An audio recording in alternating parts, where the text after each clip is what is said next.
भारत माता की नंदा नंदा नंदा नंदा नंदा नंदा नंदा नंदा नंदा राम राम जय श्री राम వివేకానందుని స్ఫూర్తి వివేకానందుని ఆశయాలు వివేకానందుని ఆశయాలు भारत माता की भारत माता की जय श्री राम जय श्री राम जय श्री राम जय श्री राम भारत माता की मातरम मातरम వందే మాతరం मातरम मातरम వందే మాతరం भारत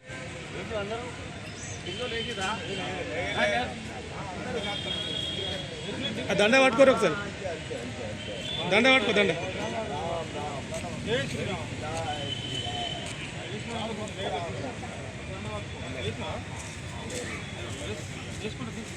వందే మాతరం వందే మాతరం मातरम मातरम వందే మాతరం मातरम मातरम వందే మాతరం జై శ్రీరామ్ జై శ్రీరామ్ పర్వాలేదు రైట్ మంచిది రండి ఇంటికి రండి భారత్ మాతా కీ భారత్ మాతా కీ స్వామి వివేకానంద గురించి మనము ఎంత చెప్పుకున్నా కూడా తక్కువే. స్వామి వివేకానంద బ్రతికింది తక్కువ కాలమే, కేవలము 39 సంవత్సరాలే జీవించినప్పటికీ ఆయన చనిపోయి 124 సంవత్సరాలు గడిచినప్పటికీ కూడా జాతి అతన్ని గుర్తించుకుంటుంది అంటే కారణము ఆయన మన దేశ సంస్కృతికి భారతదేశానికి చేసినటువంటి సేవే.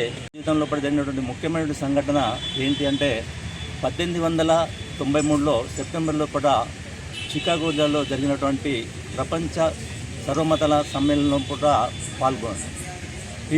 అంటే ఆ సమావేశంలో కూడా పాల్గొనడానికి ఆయన అనేక ఇబ్బందులు ఎదుర్కోవాల్సి వచ్చినప్పటికీ ఆ సమావేశంలో కూడా పాల్గొని సమావేశం ప్రసంగించడానికంటే ముందు ఆయన అన్నటువంటి మాటలు ఏవైతే ఉన్నాయో అమెరికా ప్రజలను ఉద్దేశించి సోదర సోదరీమణులారా అని చెప్పి ఆ ప్రసంగాన్ని లోపల ప్రారంభించినప్పుడు ఆ సహాల్లో పడిన దాదాపు 7,000 వరకు ఉన్నటువంటి ఆ సభ ప్రాంగణం అంతా కూడా ఒకసారిగా లేచి ఒక 2-3 నిమిషాల పాటు కరతాళధ్వనులతో మోగిపోయింది ఆ సమావేశం అంతా.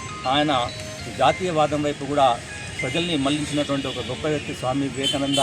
సో స్వామి వివేకానంద యొక్క ఆదర్శాలని యువత ఆదర్శంగా తీసుకొని జాతి సమైక్యతకు కృషి చేయాలని చెప్పి ఈ సందర్భంగా కోరుతున్నాను. జై హింద్, జై భారత్.